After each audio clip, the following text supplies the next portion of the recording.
Olá, sejam bem-vindos ao Papo Cajuína, um projeto editorial da Caju para inspirar quem, assim como a gente, trabalha com gente. Eu sou Luísa Terpins, editora da Cajuína. E eu sou Lucas Fernandes, líder de gente e gestão da Caju. E a cada episódio falaremos sobre temas relacionados a RH e liderança com convidados super especiais. Começando mais um Papo Cajuína, e hoje a gente vai falar sobre um assunto que não importa o cargo, não importa a área, não importa a empresa, acho que todo mundo se interessa, que afinal é dinheiro, né? Remuneração. E para falar sobre esse tema, hoje a gente está aqui com o Felipe Ducas e com o Maurício Yamaguchi da Comp. Para quem não conhece, a Comp é um ecossistema de soluções de remuneração, então eles sabem bastante do assunto. Então, gente, obrigada pela presença. E para começar, eu queria que vocês se apresentassem, começando por você, Felipe, em ordem alfabética. Conta um pouco para a gente e depois o Maurício se apresenta. Bom, queria agradecer também o convite. Obrigado, Luísa. Obrigado, Lucas. É um prazer estar aqui. Bom, como você falou, faço parte da Comp, sou founding expert em remuneração. Estou com o time desde o ano passado. Além da Comp, também sou diretor de recursos humanos da OLX. Já tenho ali, vou fazer a brincadeira, o Lucas já viu essa. Tenho 20 anos de carreira, completei esse ano. E fazendo as contas ali, eu devo ter começado a trabalhar com 7, 8 anos de idade, não, brincadeiras à parte. E desses 20, 16 foram dedicados ali a recursos humanos, especialmente remuneração. E meu nome é Maurício, obrigado pelo convite, gente. Eu sou advisor na Comp e eu também trabalho como Compensation Partner no Nubank. E uma curiosidade, assim, remuneração não é uma carreira que eu sonho desde pequeno em seguir, é algo que acontece na vida e eu tenho certeza que todos os profissionais ali de remuneração acabam aqui se encontrando. Mas muito prazer, assim, eu tô super contente aqui pelo convite.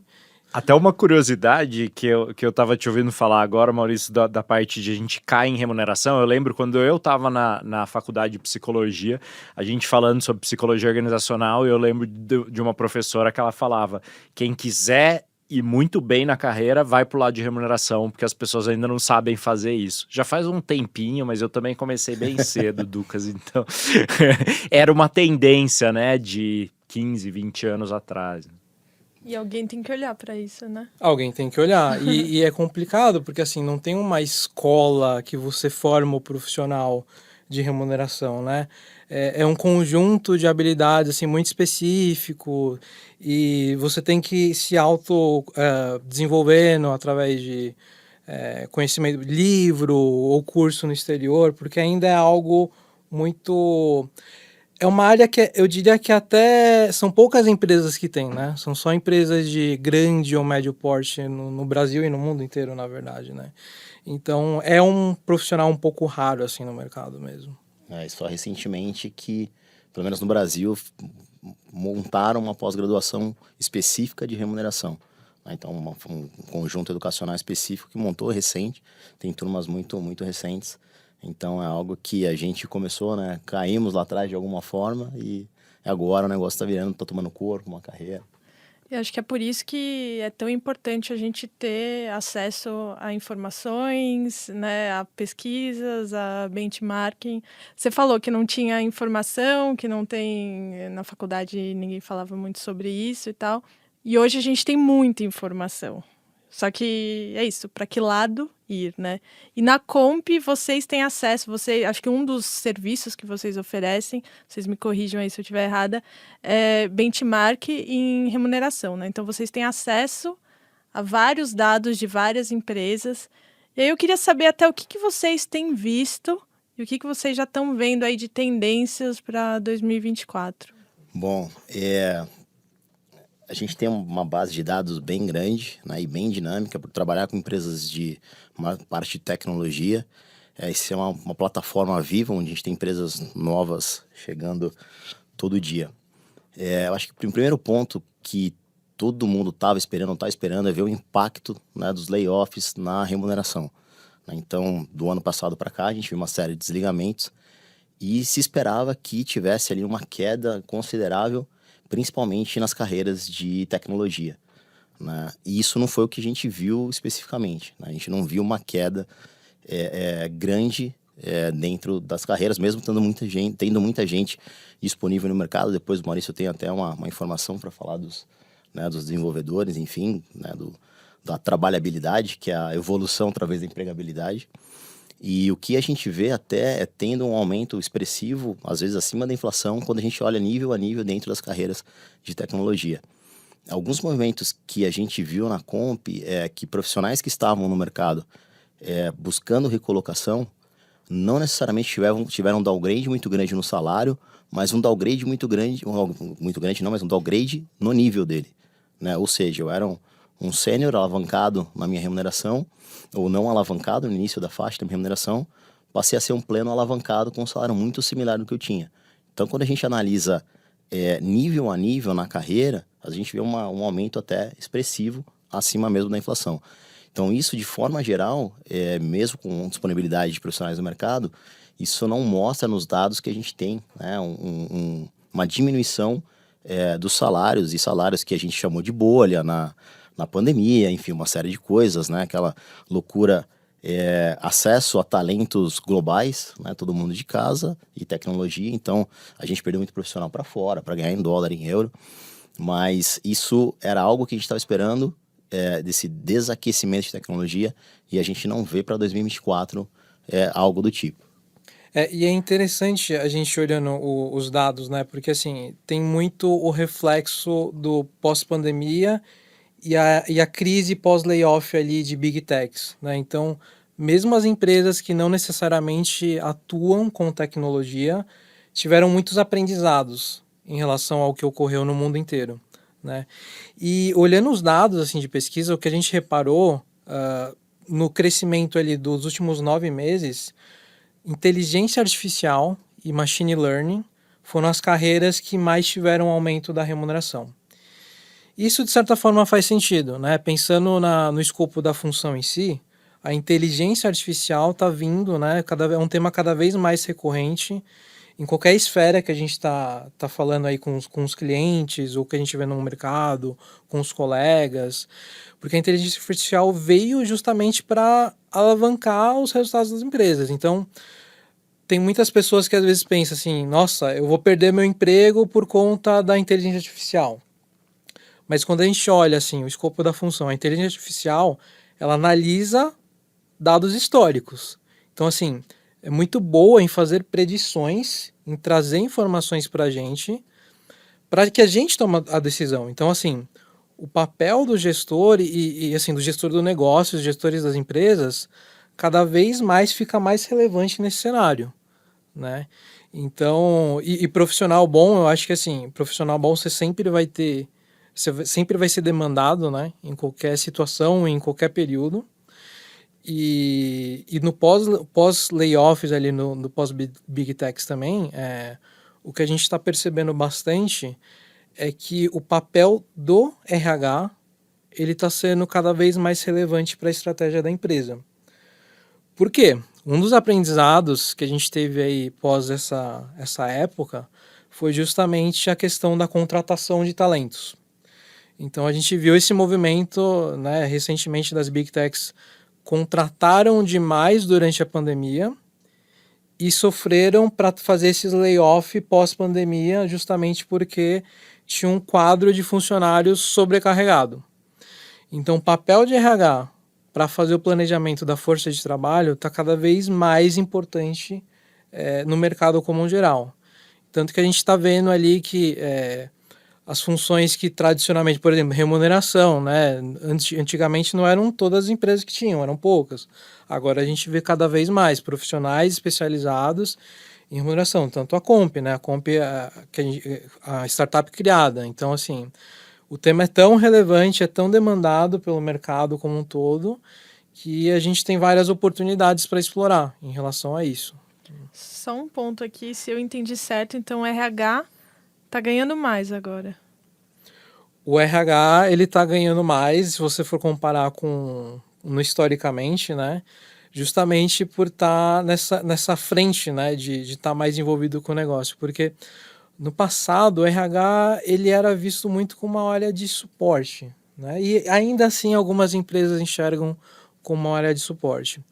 Mas quando a gente trata de pessoas, né? Pessoas é o principal recurso de uma empresa e, assim, não só o principal recurso, mas é também o que custa mais. Então, a oportunidade que o RH tem nesse cenário, assim, é gigantesca, né? E por isso que a gente também está vendo um movimento de valorização dos profissionais de recursos humanos para apoiar as empresas na alavancagem dos negócios agora, nesse cenário. E é interessante que agora a gente está em período de divulgação de empresas de benchmark, enfim, a Comp também. E a gente vê entre todas as carreiras, né, o crescimento ano a ano, 2022 versus 2023, o RH se posicionando como a terceira carreira que mais cresceu, falando de massa salarial. Óbvio, tecnologia e ciências de dados ali em primeiro e segundo lugar, e RH em terceiro lugar. E é muito por conta disso, do grau de importância que o RH está tomando dentro do cenário. E se a gente olhar também o advento de startups, né, de empresas recentes, no início desse advento, o profissional de RH, ele era um dos últimos a ser contratado ali, né? Vamos pensar o negócio, pensar a operação, a tecnologia. O fundador fazia tudo, né? O fundador fazia tudo, ou colocava para o CFO fazer, né? Toda a administrativa ali. E hoje a gente vê empresas pequenas, né? Com 10, 20, 30 funcionários, tendo ali uma pessoa para fazer a gestão do talento, porque acho que essa transformação, olhando hoje o famoso RH 4.0, né? É nítida a importância, o impacto direto no asset, no principal asset das empresas, que são as pessoas. Então, isso vem refletindo na remuneração ano a ano, e do ano passado para cá, eu acho que foi talvez a primeira vez ali que o RH deve ter despontado no pódio das carreiras mais valorizadas de um ano para o outro. É interessante ouvir vocês falando, eu estava até refletindo aqui sobre a própria experiência da Caju, né? A Caju, quando tinha mais ou menos umas 50 pessoas, foi quando eu cheguei para liderar a área, e uma das primeiras coisas que eu discuti bastante internamente, falei, a gente precisa ter um dado de benchmark de remuneração de mercado, porque a gente ia escalar muito, então a gente ia crescer 4, 5 vezes o número de funcionários, e como vocês estavam falando, o custo ele é muito alto, né? E aí a importância de ter esse bem, de saber como o mercado estava se posicionando, para a gente conseguir ser competitivo, mas ao mesmo tempo para a gente conseguir ter uma sustentabilidade de negócio, né? Vocês têm sentido, assim, que mesmo as empresas que não têm uma função de remuneração tão específica, eu sinto, e aí eu queria ouvir de vocês, o RH se aproximando cada vez mais de finanças, né? A gente não tem como dissociar essas duas coisas, porque eu discuto com o CFO da Caju muitas vezes. A gente tem N conversa ao longo do mês para tratar desses temas, né?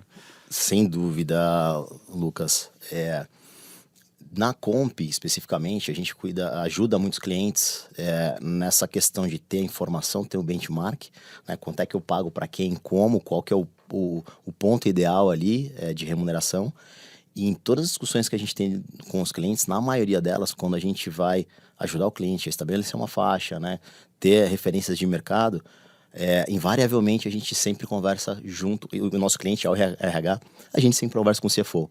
Né? Então é feito ali a 4 mãos, né, dentro da empresa, mas a 6 mãos com a ajuda da Comp, muito em linha com o CFO, porque a gente entra numa era, quando a gente fala de tecnologia, né, muito menos operação, né, mão de obra operacional, e muito mais inteligência em si, análise, e a matéria-prima, o que o maior custo das empresas são com pessoas, né? Então, se a gente pegar no nosso segmento aqui, mais de 50%, pelo menos 50% do custo total, ou até faço uma referência, 50% do faturamento muitas vezes com pessoas.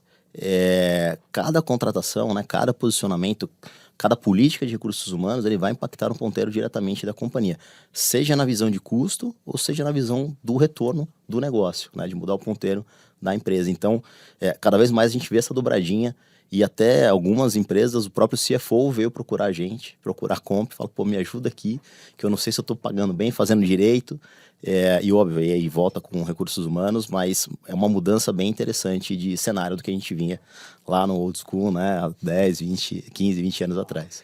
E eu diria que até não só finanças, o CFO em si, mas eu diria que o RH está cada vez mais próximo do negócio mesmo, né? E assim, voltando no ponto ali de planejamento de força de trabalho, quanto mais o RH está envolvido no contexto, né? Qual que é o plano da empresa ali para os próximos anos, né? No médio e no longo prazo, isso traz subsídios para o próprio RH trazer mecanismo ou estruturar processos e políticas que suportem esse crescimento planejado do negócio.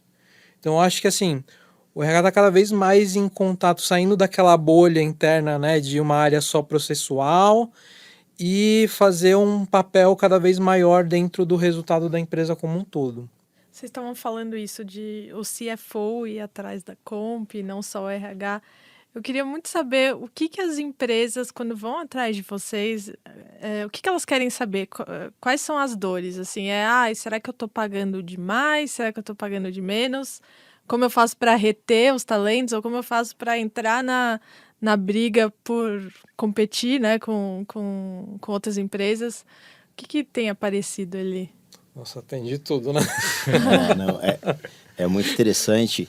Tem um pouco de tudo, mas e isso conversa com o início da Comp também, né? Então a gente começou simplesmente sendo uma plataforma de benchmark gratuita, onde para a empresa receber informação de mercado, ela teria que conceder informação e recebia a informação gratuitamente, né? Bacana, né? Informação de graça, atualizada e de qualidade. E logo em seguida eles vinham pra gente e falaram, eu recebi informação aqui, o que que eu faço com ela? Então eu sei o quanto o mercado paga, por exemplo, de salário fixo, mas o que que eu faço com essa informação? Né? Então, vem desde a empresa querendo estruturar, montar uma estratégia de remuneração, que essa, além do que eu falei, como o profissional de remuneração, né, nas startups, nas empresas, era um dos últimos a serem contratados, dentro de recursos humanos, o profissional de remuneração era o último de recursos humanos. Né? Então, recrutamento e seleção, operações, treinamento e desenvolvimento, aí no final vou contratar alguém de recursos humanos. E é muito por isso, e hoje as empresas vão mais cedo atrás desse skill, desse conhecimento para saber o que fazer, porque como a gente estava falando, né, a estratégia da empresa passa por pessoas custa caro principalmente no Brasil, então como é que eu gerencio melhor esse investimento que eu faço em pessoas? Então vai desde montar uma estratégia do zero, a empresas já estabelecidas, a gente tem empresas com 30, 40 anos de mercado com nossos clientes, que tinham uma estratégia, né, feita lá atrás e falam, pessoal, já não faz mais sentido, preciso de ajuda, preciso montar uma nova estratégia. Então, desconstruir o que foi construído e construir uma nova estratégia. Desde empresas que vêm procurar a gente para coisas mais sofisticadas, principalmente no Brasil, América Latina, que é incentivos de longo prazo, falar de ações, participação societária, que já é um nível de complexidade maior, ainda mais no nosso mercado, que não é tão maduro assim, né, como os Estados Unidos, Europa. Então, quando o Maurício fala que tem um pouco de tudo, ele vai desde a remuneração fixa, o que que eu pago para quem e como é que eu faço um programa de incentivo de longo prazo, um incentivo de curto prazo, que informação que eu uso, o que que o mercado faz, como as empresas operam, benefícios, quem tem, quem não tem. Então, ali é um pouco variado mesmo nessa linha. E só complementando, o Lucas, que assim, o que a gente vê muito das empresas também, e é das pessoas, na verdade, no geral, eu acho que cada vez mais as pessoas estão dando valor a dado a informação. Então, tirar muito daquele achismo, né? Eu já vi assim, assim, assado. E realmente, para tomar decisão, eu preciso ver dado. Então, e aí, complementando tudo isso que o Lucas falou, né? Olhando o benchmarking, pesquisa de mercado, quanto que as empresas estão pagando para os profissionais do mercado, porque também está crescendo a preocupação das empresas em relação à retenção e atração de talentos. Então, todo esse movimento que a gente vê aí da preocupação de buscar informação, de estruturar processos, de criar políticas, de ter uma estrutura, né, de cargos, tá tudo voltado às pessoas. Então, o que eu posso fazer internamente em relação à remuneração para conseguir atrair os profissionais que eu quero e para reter os profissionais que eu quero?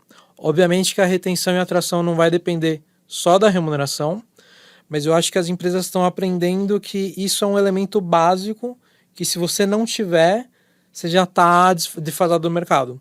Tem os seus competidores que podem pegar os seus melhores profissionais, né, em relação a isso. Então, eu acho que também tem esse ponto aí de tratar dos funcionários em relação à remuneração. E tem um ponto também que a gente está falando de remuneração, mas é isso que você bem disse. Remuneração não é só o salário, né? Então, acho que até um tempo atrás, quando você falava remuneração especial, muito no salário que caía no final do mês, mas hoje, e principalmente por conta da pandemia, a gente vê benefícios crescendo muito, modelo de trabalho, também conta como uma compensation ali, né? Como que vocês veem isso nas empresas que vocês estão fazendo consultoria? Vocês veem uma crescente maior de algum benefício específico? Ou é isso? Remuneração de longo prazo, variável? Como que é? E até, acho que acrescentando um ponto, tem uma diferenciação de termo que os americanos usam que a gente não usa aqui, né? Que é a coisa do benefício, que é previsto na lei, e eles chamam o perk, né? Que é como que a gente traduziria? É um agrado, quase que uma coisa assim, né? Eletivos, vai. Exato, os eletivos. E a gente vê cada vez mais empresas que estão se diferenciando, indo bem acima do legal, né? Então, hoje, tudo bem, a gente tem muito aquele conceito de quais são os acordos, as convenções, quais são as questões legais, mas tem esses extras que a Lu estava comentando de assim, como que eu me diferencio, né? Parece que tá todo mundo buscando tá 1 ou 2 passinhos na frente nesse sentido, né? Esse é um tema bem interessante. E como vai além da remuneração e além, às vezes, do mensurável, né? Que acho que está mais quente, ou as empresas estão falando mais, que é o salário emocional, né? O salário emocional, ele vai além da remuneração fixa, da remuneração variável de curto prazo, longo prazo, dos benefícios compulsórios, né? Que são por lei, até os benefícios eletivos, que hoje a gente olha, as empresas estão muito ali, né? Não tem tanta diferença assim, é mais do mesmo. E vai para um cuidado muito mais de experiência do profissional, experiência do colaborador, né? Então, quando a gente fala de salário emocional, vai muito para liderança, né? O desenvolvimento, o propósito. O meu propósito como colaborador faz sentido com o propósito da empresa, né? De repente, a empresa tem o maior pacote de total rewards, aí, de remuneração, benefícios, os compulsórios, os eletivos, só que os valores, né, da empresa, enfim, modelo de trabalho não faz sentido para mim, né? Então, para o meu colaborador. Então, vai muito além do que está tangível ali e de outras coisas que afetam a esfera pessoa do colaborador, né? Então, antes a gente ouvia muito aquela frase, olha, da catraca para frente você é o profissional, da catraca para fora, né, do crachá para fora você é a pessoa. É o Severance da Apple, né? O seriado lá, né? É isso. E a gente, como empresa, a gente percebeu que uma pessoa é uma pessoa, né? Eu não consigo dividir ela, então a gente tem que tratar por completo. Então esse é um assunto que cada vez mais ganha repercussão, interesse, enfim, porque hoje a gente tem muito acesso a dados, né? E a maioria das empresas tem acesso aos dados. E o que a gente vai fazer diferente? Se a remuneração a gente sabe quanto que se os benefícios a gente sabe qual é. Então, o que eu faço de diferente como pessoa para criar um propósito, né? Para contratar, para reter, para ser uma boa empresa para trabalhar. Então, esse é um tema extremamente interessante. A gente pode levar aqui horas falando. Eu particularmente gosto bastante. Tem aquele dado da Mercer de 48% das empresas que não ofereciam benefícios flexíveis passaram no último ano a se interessar a procurar por conta de turnover. Bom, a gente tem no pacote de remuneração total, né? A gente tem o fixo, o variável de curto prazo, a gente tem o longo prazo, tem de benefícios, que a gente viu também que agora as empresas estão cada vez mais olhando para isso, que é justamente o que a gente comentou aqui, né? Dando além do que o previsto, porque benefícios é parte do pacote de remuneração total, é parte da estratégia também. E quando a gente fala de salário emocional, tem essa parcela que a gente chama de intangível.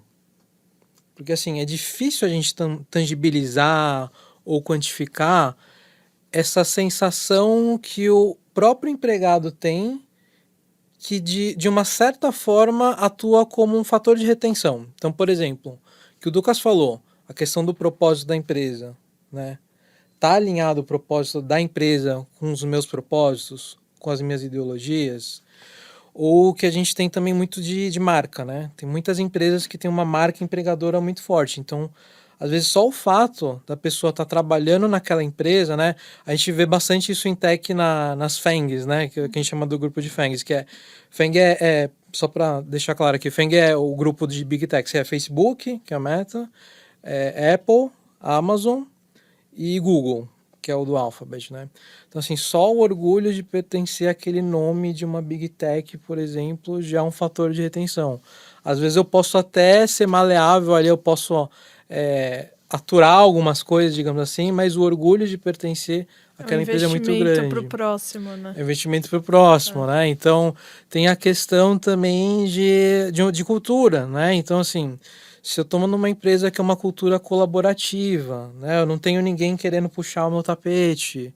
É um fator de retenção. Às vezes a pessoa, ela pode até receber uma oferta de uma outra empresa, até com uma remuneração maior, mas perder esses valores, esses fatores aí intangíveis, é uma coisa muito significativa, né? Então, acaba que no final, não é só a remuneração, tem uma série de fatores e conjuntos que são parte da estratégia de atração e retenção de talentos, né? Então, eu acho que tanto as empresas quanto as próprias pessoas estão dando mais valor em todas essas parcelas que a gente vê no mercado agora. Total. E uma coisa, ouvindo vocês falando, eu também estava refletindo um pouco minha perspectiva de RH dentro das organizações, né? Bom, eu não sou especialista em remuneração como vocês, eu nunca fui ao longo da minha carreira, apesar de ter atuado já com remuneração. Mas uma das coisas que eu acho interessante com esse novo fenômeno de você ir expandindo e as pessoas verem benefícios como um tema muito mais amplo, por exemplo, eu tenho ouvido empresas falando sobre congelamento de óvulos como benefício, troca de nome social, várias outras coisas que talvez a gente não considerava dentro de um escopo até algum tempo atrás. O que eu acho legal é que também o pacote de remuneração e a forma como essas outras coisas todas que a gente pode oferecer junto com os intangíveis consegue ser uma tradução também da nossa cultura, do nosso propósito, né? Então, eu sou uma empresa que trabalha com saúde, quero promover a saúde. Como eu estou promovendo a saúde dos meus colaboradores além do que seria necessário ou acima do que seria esse padrão de mercado? E aí puxando um gancho até para uma pergunta para vocês, mas vocês, como é que vocês costumam tratar quando uma empresa, a gente tem um saco de dinheiro finito ali, né? Então, eu quero me diferenciar com remuneração de longo prazo, ou não, eu quero pagar um salário fixo mais agressivo porque eu não vou ter remunerações variáveis aí dentro. Ou eu quero investir em outros aspectos, talvez, dessa remuneração que vão me diferenciar. O que vocês costumam aconselhar quando alguém chega e fala, olha, eu quero ter o melhor pacote fixo, o melhor ILP, o melhor não sei o quê? Eu lembro de uma conversa que eu tive com, não, eu quero pagar no 90 percentil. Eu falei, tá, vamos fazer a conta para ver se você realmente quer, né? Exato. E esse é o melhor dos mundos, né? Eu não vou citar nome de empresa aqui, mas eu quero a remuneração fixa de uma empresa, eu quero variável da outra empresa, eu quero benefício de outra empresa, estou no melhor dos mundos, né? Financeiramente é totalmente inviável, o negócio não vai parar de pé. Tem nas apresentações que eu faço, nas palestras, eu sempre começo, meu primeiro chart é um triângulo, que ele fala de alinhamento das estratégias, né? Do negócio, de talentos e de remuneração. Então eu sempre começo com a base da pirâmide, que é a estratégia do negócio. Quais são os meus imperativos de negócio? Para onde eu vou, né, como empresa, daqui a 2, 3, 4 anos? Né? Eu quero novos mercados, eu quero entrar em nichos que eu não tô. Né? Qual que é a minha estratégia? Para onde que eu estou indo? Com base nisso daí, eu consigo desenhar e entender uma estratégia de pessoas. Eu vou precisar de gente agora, de gente lá na frente, de gente agora já extremamente capacitada, que é o basiquinho do build, buy or borrow. Né? Eu preciso comprar, né? Comprar aquele skill que eu não tenho no momento, eu vou pagar mais caro. Então eu vou ter que investir mais, talvez, numa remuneração fixa. Eu posso formar dentro de casa, né? Então eu posso pagar mais barato, então minha remuneração fixa pode ser um pouquinho menor. Eu posso colocar um incentivo de curto prazo, um incentivo de longo prazo, para formar aquela cultura, aquela coisa dentro de casa. Ou até o pegar emprestado, né? Contrato uma consultoria para um projeto específico ou para disseminar um skill especificamente. Então, para eu entender a remuneração, primeiro eu preciso saber qual que é a estratégia de talento, né? Quando que eu vou precisar dos meus talentos e para quê? Né? E qual que é o nível de senioridade, o nível de skills, os skills que eu vou precisar. E aí depois disso a gente vai olhar a remuneração, né? A gente vai compor o famoso pay mix, né? Quanto de fixo, quanto de variável. E a cultura da empresa diz muito sobre isso, né? Geralmente quando a gente vai com uma cultura um pouco mais colaborativa, Você tira muito do variável de curto prazo individual, você coloca mais no coletivo, e aí você, entre aspas, vai brincando com esse mix de acordo com o comportamento também que você quer incentivar dentro da sua empresa. Um outro ponto interessante também, principalmente quando a gente fala de benefícios, a gente tem lá, né, os compulsórios, os eletivos, que são os adicionais, e as empresas fazem benchmark, perguntam pra gente, auxílio atividade física, auxílio isso, quem tá fazendo e tal, eu quero fazer, o que você acha, interessante ou não? Eu falo, depende, né, de tudo isso que a gente falou, mas também tem que ter intencionalidade de eu colocar um benefício, um incentivo de curto prazo, longo prazo. Qual que é a intencionalidade naquilo? Porque o outro tem? Será que faz sentido? Será que esse investimento faz sentido para minha população? Né? O mais simples você perguntou para a sua população o que eles gostam, o que eles não gostam, né? Para os seus colaboradores. É simples assim, né? Uma pesquisa foi o que o Mal falou. O que tem valor, né, para mim como colaborador?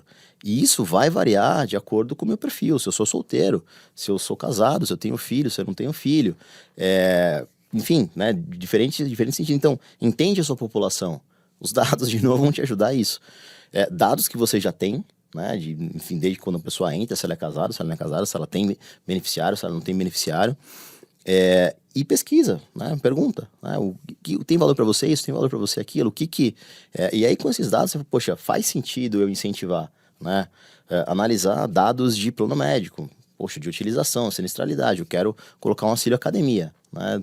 Poxa, né? Faz sentido, primeiro, eles gostam, faz sentido, a população é adepta a isso, e outra, qual que é o problema que eu quero resolver também? Então, para a gente, no direcionamento, a gente tem que responder essas perguntas, né? A gente tem que saber o que a gente quer e para onde a gente vai. Então, a gente consegue direcionar o dinheiro, né? Pô, o dinheiro é finito, o orçamento é finito.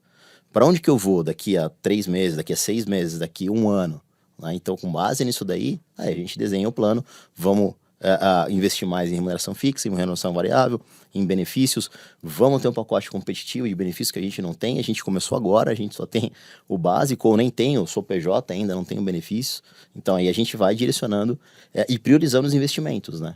Buscando a melhor relação entre o custo e o valor percebido, né? Perfeito. E é importante, assim, a gente sempre ter em mente que estratégia de remuneração não tem certo e errado. Né? Assim, tem formas de você endereçar. E é curioso porque, assim, quando a empresa define a estratégia de remuneração dela, ela também já está definindo o tipo de profissional que ela está querendo atrair. Então, é um pouco o que o Lucas falou. Então, assim, se eu quero atrair pessoas que estão tem um perfil mais empreendedor, que gosta de atingir resultado recorrente, então programa de variável, se tiver força de venda, comissionamento, é o elemento de remuneração que melhor conecta com esse tipo de pessoa, né?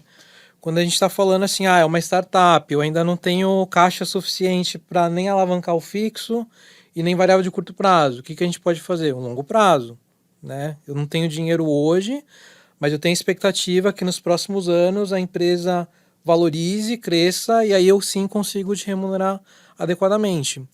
E nas empresas a gente vê que também tem vários grupos, né? Uma diversidade muito grande. Então, um dos principais desafios do RH em relação à estratégia é definir essa estratégia de forma que tenha a atração e a retenção de todos esses grupos diversos profissionais. Porque pessoal de vendas, por exemplo. O pessoal de vendas, eles valorizam muito aquele atingimento de metas, às vezes mensal, trimestral.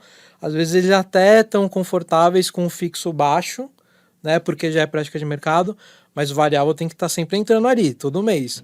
Agora, se você pega uma área institucional ou uma área de tecnologia, já não tem esse comportamento, né? Eu tenho a expectativa de ter um fixo ali mais razoável, mas, por exemplo, no final do ano, eu brilho meus olhos se a empresa crescer um longo prazo, né?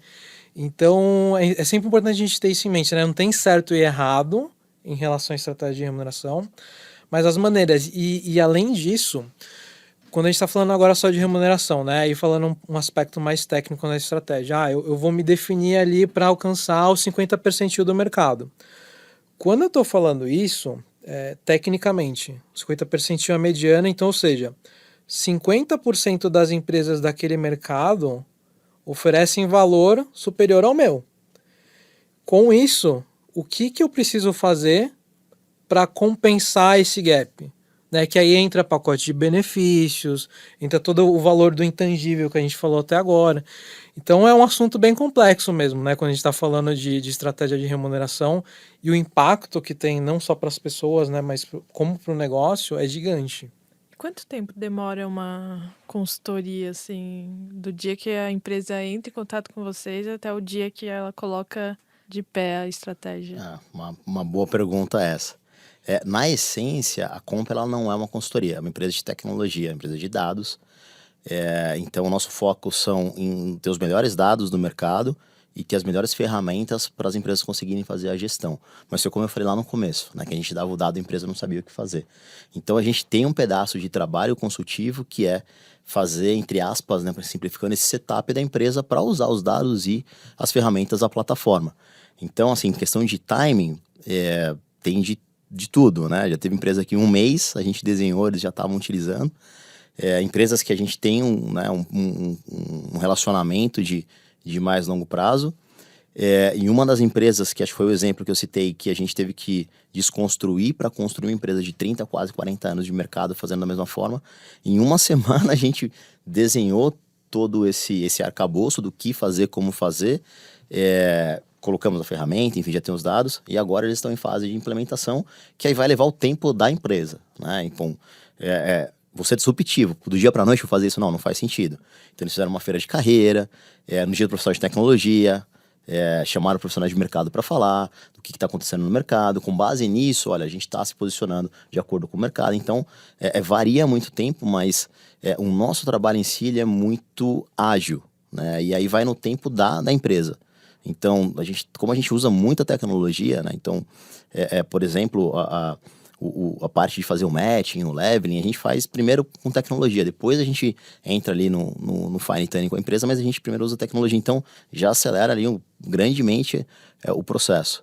Mas a gente tem casos de um mês até casos de clientes que continuam com a gente, fez todo o setup, estão utilizando a ferramenta e continuam trabalhando com a gente porque está o tempo todo se estruturando, criando, crescendo, mudando, né? Ou alterando um programa, criando outro programa. Então, varia bastante. E é interessante porque eu imagino, tá, que tenha muito profissional de empresa tradicional que tenha mudado de empresa, foi para uma startup e agora está com esse desafio, né, de montar uma estratégia. E aí a pessoa estava numa tradicional que já tinha lá seus 30, 40 anos, onde tudo acontecia como sempre aconteceu, porque Deus quis assim. E aí você chega numa startup, você tem que montar. Tem esses casos também de gente que vai atrás de vocês e fala, putz, me ajuda aqui, eu não sei como começar. Tem, porque assim, quando a gente vê esse movimento, né, de uma pessoa que estava numa empresa mais consolidada ou tradicional, muitos desses aspectos que a gente está falando, né, da estratégia, de estabelecer elementos básicos, como por exemplo, tabela salarial, política, já estava pronto. Então, elas nunca participaram desse momento da construção. Então, é um choque, né? A gente vê pessoas experientes de RHs ali, de grandes empresas, aí vira head de RH de uma startup, né? E aí é aquela dúvida, por onde eu começo? Então, é super normal isso acontecer. E como a gente tinha comentado aqui anteriormente, né? Como remuneração é uma disciplina assim, muito específica e é difícil ter acesso à informação, então, naturalmente, elas vão ter, né, esse tipo de dúvida, é um desafio, é um aprendizado, mas o que a gente vê também é que as pessoas estão super dispostas a aprender, né, a entender todo esse contexto, começando até pelo acesso à pesquisa, né? Então, assim, olhar dado, ver assim, ó, quanto que o mercado está pagando, quais são as funções, fazer o job matching assertivo, estabelecer o target de remuneração da estratégia. Então a gente vê bastante aí desse movimento, né, de profissionais e assim, cada um vai ter a sua curva ali, né? Tem gente que prioriza muito essa relação, então acaba que acelerando todo esse processo para definir o mais rápido possível. Tem outros que não, que aí precisa de um tempo maior. E aí, assim, também quer envolver o negócio, né? Porque, assim, uma coisa é o RH decidir e falar para a empresa, ó, tá decidido. Quando a gente constrói isso a quatro mãos, né? Então, aqui a gente tá falando, pega finanças, pega o business, né? Pega operações. Então, é uma oportunidade, né, que tem em startup. Na verdade, eu acho que qualquer profissional, quando começa em startup, uma coisa que brilha os olhos é participar, né, desse momento de construção que é muito rico na carreira de profissionais. São poucas pessoas, né, que têm a oportunidade de participar de uma condição tão especial, né?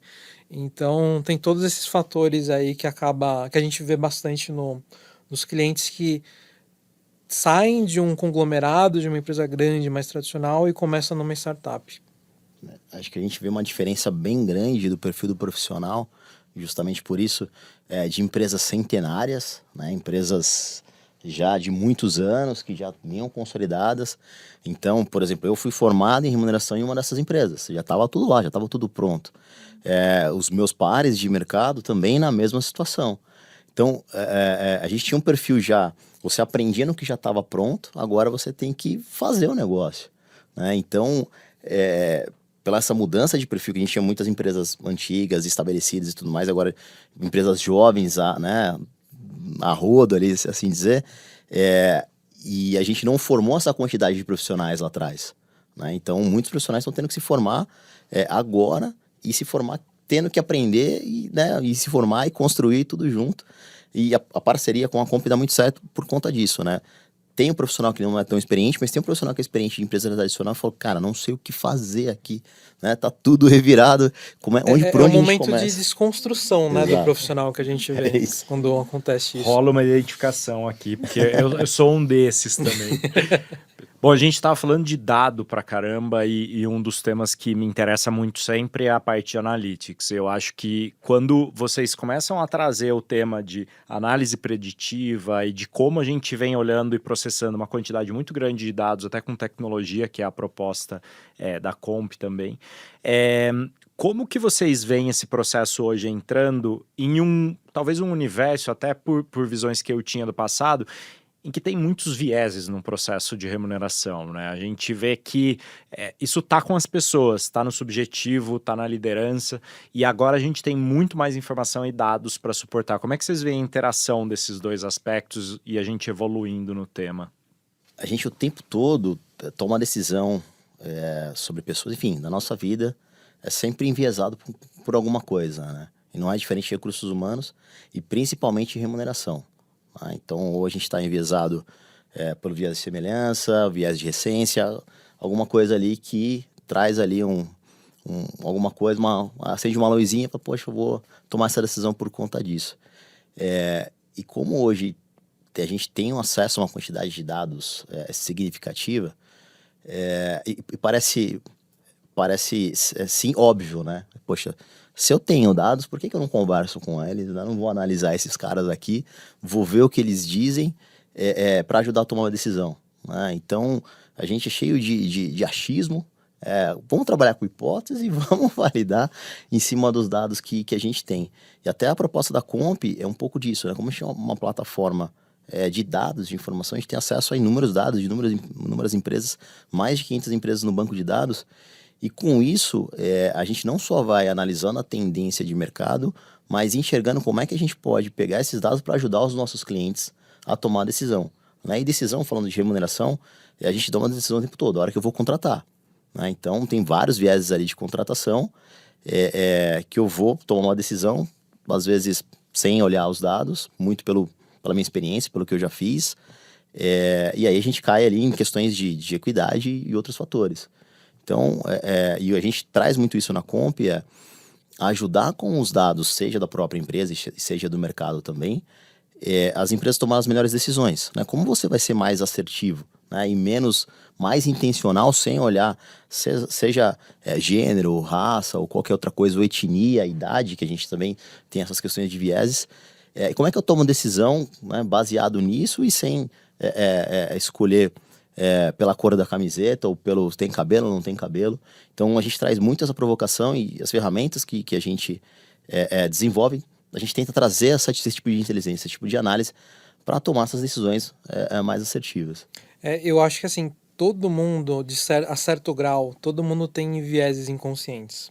Assim, quem fala que não tem, eu acho muito difícil. Aí o que eu acho que é uma jornada que todos nós, né, estamos juntos aí em relação a esse assunto, para justamente a gente direcionar as decisões cada vez mais em dados do que percepções individuais que você tem em relação a um determinado assunto, a uma decisão de contratação, a uma decisão de promoção, a similaridade, né? Eu vou promover alguém, de repente, que tem um perfil parecido comigo. Então, cada vez mais a gente vê a importância de usar os dados para tomar essas decisões mais conscientes, né? E é o que é justo, né? Então, eu vou tomar uma decisão de uma contratação ou de uma promoção baseado no quê?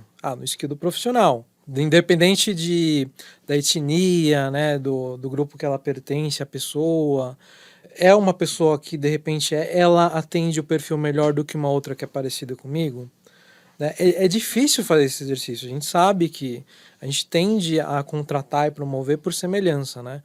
Mas os dados vêm justamente para ajudar, para falar o contrário, para fazer esse contraponto, para que a gente possa tomar essas decisões de forma mais consciente, de forma mais justa, né?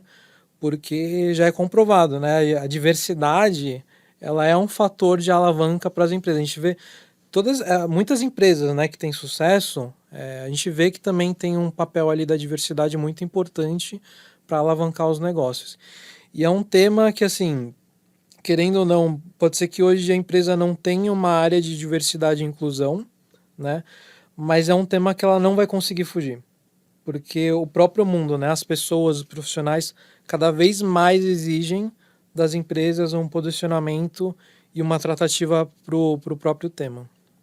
Eu estava hoje de manhã assistindo uma palestra de uma consultoria falando sobre remuneração executiva e trazendo alguns aspectos sobre a relação do salário, né, dos executivos entre homens e mulheres. E ela trouxe que, na mediana, a diferença salarial entre homens e mulheres no nível executivo, dentro do mesmo nível, na mesma função, é cerca de 5%. Só que que não é muito, né? Se a gente olhar, não é muito. Mas a outra informação interessante foi analisado o salário de entrada desses executivos e executivas em 2023, né, em comparação em 2022.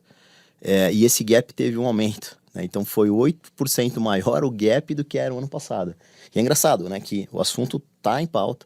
A gente tem lá até a lei de equidade de gênero e essa massa, esse gap aumentou, né? O que será que aconteceu que a gente como empresa não tomou conta dessa questão e aumentou um backlog que a gente já tem né, faz muito tempo aqui.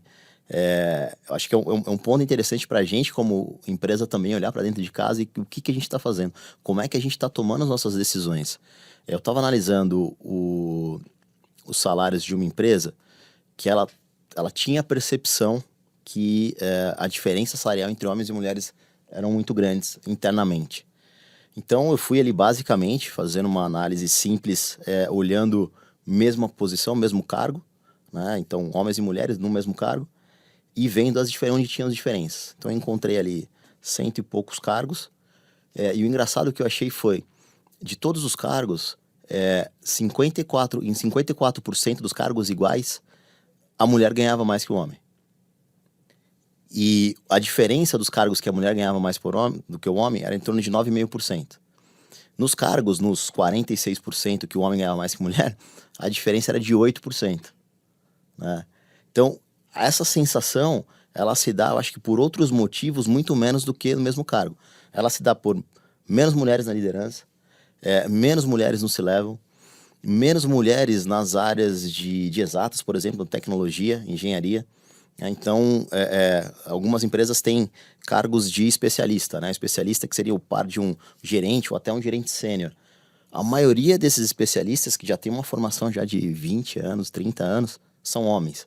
Né? Então, quando você olha o salário médio de engenharia, o do homem vai ser maior, né? Porque o nível das mulheres em mais alto nível são menores. Então, quando a gente fala de equidade, não é só o valor do salário no mesmo cargo, né? Mas a quantidade de mulheres que tem nesses níveis. Né? Então, a gente como empresa e como sociedade, falando de diversidade e inclusão, como é que a gente dá as mesmas ferramentas para esse quadro mudar?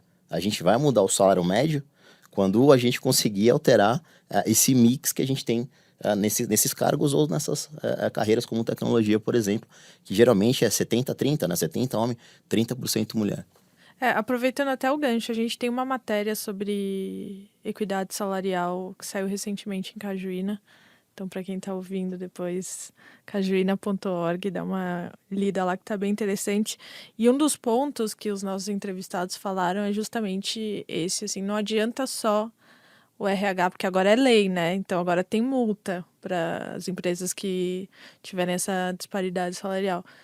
Então, não adianta só o RH chegar e aumentar o salário das mulheres. É muito mais, óbvio que isso também faz bastante diferença, mas é muito sobre cultura, né? E é o que a gente estava falando agora um pouquinho mais cedo, assim, tem aquele aspecto emocional da remuneração, mas que faz muito sentido. Se uma empresa olha para as mulheres, enfim, valoriza as mulheres, ela tende a contratar profissionais excelentes que, enfim, não deixam nada a desejar, né? É uma mudança de mindset, né? Total. E essa, acho que é uma boa tendência para 2024, né? Quando o negócio vira lei, assim, acho que as pessoas começam a olhar mais. Mas acho que diversidade em remuneração é um ponto, não sei se vocês concordam, que vai continuar sendo falado bastante no ano que vem. Sim, e eu acho que a gente como empresa está aprendendo cada vez mais. De novo, vou falar, eu aprendi com a minha chefe essa palavra intencionalidade, estou usando pra caramba, ela usa direto. Eu gostei de ter intencionalidade nas ações, né? Por exemplo, num ciclo de reconhecimento, num ciclo de mérito. De novo, eu venho com dados para ajudar essa intencionalidade. Eu já sei que diversidade é importante, eu sei que eu tenho gaps, e aqui eu falo que independente de gênero, tá? De homem ou mulher, independente de qualquer outro recorte. Trazer um pouco de dado para gerar um score de priorização, por exemplo. Né? Então a gente traz performance, sempre foi talvez um score de diferenciação para a gente tomar decisão de meritocracia, tempo de casa, enfim, tem outros fatores. Posicionamento, né, em relação ao mercado, em relação à faixa ou até em relação aos pares. Então eu estou falando de, por exemplo, 3 fatores que não tem nada a ver com gênero, né, nada do tipo. Então, se eu uso esses fatores para gerar um score, né, gerar um score de intencionalidade e priorização, automaticamente eu vou dar uma indicação para o gestor, para o líder, falar, olha, líder, coloca, né, o seu investimento aqui, seu investimento é finito. Então tem todos os critérios que mostram que você precisa fazer investimento aqui. Não estou nem falando de predição de turnover, de attrition e tudo mais que a gente pode utilizar aqui também, mas só isso daqui já ajuda a gente a tirar esse backlog aos poucos, né? Ser mais intencional ali onde a gente precisa investir, e isso por si só, sem olhar recortes, já ajuda a gente a incentivar a diversidade, porque ali eu estou nivelando todo mundo igual, né? E geralmente se a gente sabe que, enfim, tem vários estudos que geralmente a mulher negocia menos salário que o homem, seja na entrada ou seja na promoção, obviamente que as mulheres vão ter os maiores gaps e automaticamente ali a gente já vai conseguir cobrir esses gaps, não de uma vez, óbvio, né? Mas aos poucos a gente consegue cobrir esses gaps. Mesma coisa na contratação. Né? Se eu fui lá, contratei a Comp, né? Vi as informações de um engenheiro de software júnior, ganha X, fiz minhas referências, meu mínimo que eu vou pagar, por exemplo, para um engenheiro, estou chutando aqui um salário, R$5.000. Fui no mercado contratar. A engenheira mulher pediu 4,5, mas meu mínimo é 5. Por que eu vou aceitar o 4,5? Né? Eu estou dizendo que o mínimo é 5. Então, eu mesmo estou indo contra minhas regras. Né? Então, por que eu vou fazer? Por que ela pediu menos? Mas eu disse que o meu mínimo é isso. Por que não acatar o que eu mesmo falei? Então é um pouco da mudança de mindset que o Mal falou, mas a gente olhar para o que a gente está fazendo, né, para as ações. E complementando assim do que eu vejo das tendências para 2024, além da diversidade e inclusão, eu acho que é um tema super relevante que vai continuar em pauta até por conta, né, de lei que a gente tem agora. A questão que a gente já comentou de profissionais da inteligência artificial, que está cada vez mais em pauta e alavancando negócios. Mas eu acho que também outro tema que a gente não falou aqui ainda é que é de saúde mental das pessoas. Porque, assim, o modelo de trabalho, a gente vê que, assim, tem empresas que estão 100% remotas, tem empresas que estão híbridas, né? Mas como que a gente vai conviver, né, nesse nesse novo ambiente, onde tem tanta diversidade. Tem gente que prefere presencial, tem gente que prefere remoto, e pós-pandemia evidenciou cada vez mais todos esses problemas que assim, as pessoas já tinham, mas que eu acho que tinha um tabu muito grande, sabe? Você levantar a mão e falar, ó, não tô bem. Né? Era muito mal visto você falar que fazia terapia. Né? Então, eu acho que a saúde mental vai continuar sendo um tema muito relevante para 2024. E além disso, do planejamento da força de trabalho, né? Os aprendizados que as empresas tiveram aí pós-layoffs de Big Techs e o papel do RH cada vez mais aí com essa oportunidade do protagonismo. Aí, assim, obviamente, vai depender dos RHs agora aproveitar esse momento e tomar liderança nas tomadas de decisões aí junto com as áreas de negócios, operações da empresa. Ouvindo vocês, vem várias coisas na minha cabeça de artigos, estudos e muita coisa. Eu acho que até eu queria terminar nessa nota, porque eu acho que um dos pontos mais legais e mais interessantes desse papo me inspirou em vários aspectos, mesmo a gente já tendo praticado, a gente tá em contato e várias coisas, porque eu acho que como RH é isso, a gente precisa ir buscar informação, a gente buscar fonte, buscar estudo, e mais do que nunca a gente tem muita coisa disponível. Assim, no caminho para cá eu li coisa de McKinsey, coisa da Harvard Business Review, estudo da Gallup, e tem N mil coisas pra gente. Então, eu acho que uma das coisas, quando a gente fala de intencionalidade, quando a gente fala de montar a estratégia correta, de olhar planejamento, esse tema é um que eu adoro, inclusive uma hora a gente pode aprofundar um pouco mais, que é planejamento de força de trabalho. Eu acho que isso é muito interessante.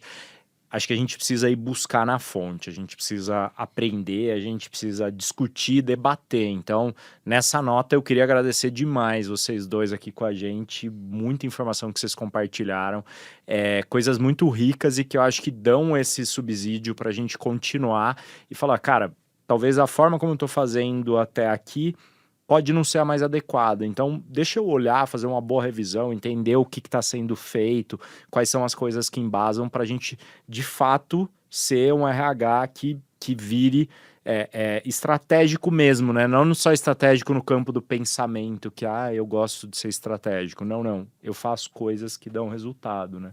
Não, total. E aí, aproveitando o gancho, eu queria até saber o que vocês têm lido, escutado, enfim, o que tem inspirado. A gente já sabe que o Lucas leu Harvard Business Review, Gallup, Gartner. E vocês? O que tem? Tem um podcast que eu gosto muito, que é do Tim Ferriss. Eu não sei se vocês conhecem.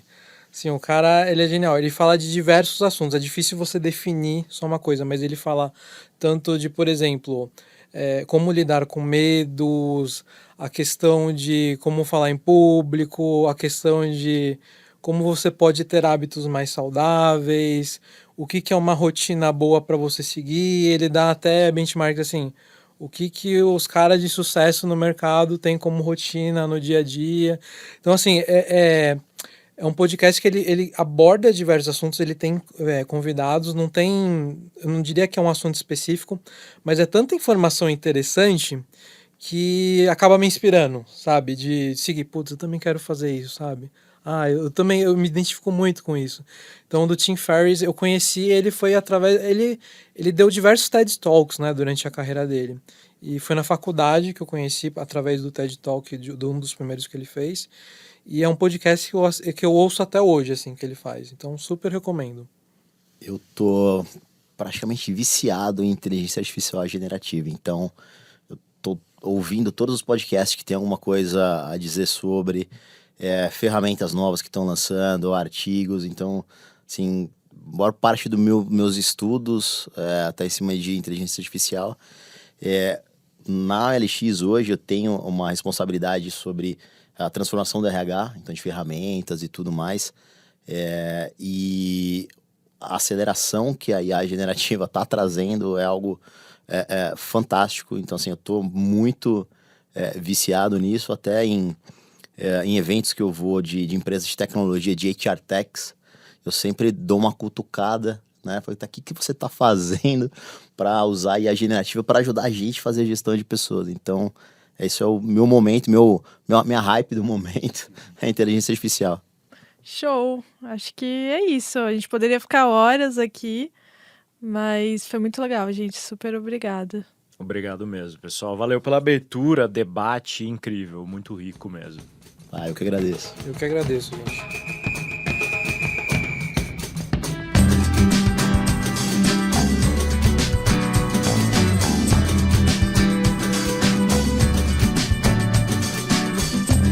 E aí, gostou do papo? Acompanhe os nossos conteúdos em cajuína.org e não perca os próximos episódios. O Papo Cajuína é uma realização da Caju, da Matraca Records e da Tuque Filmes.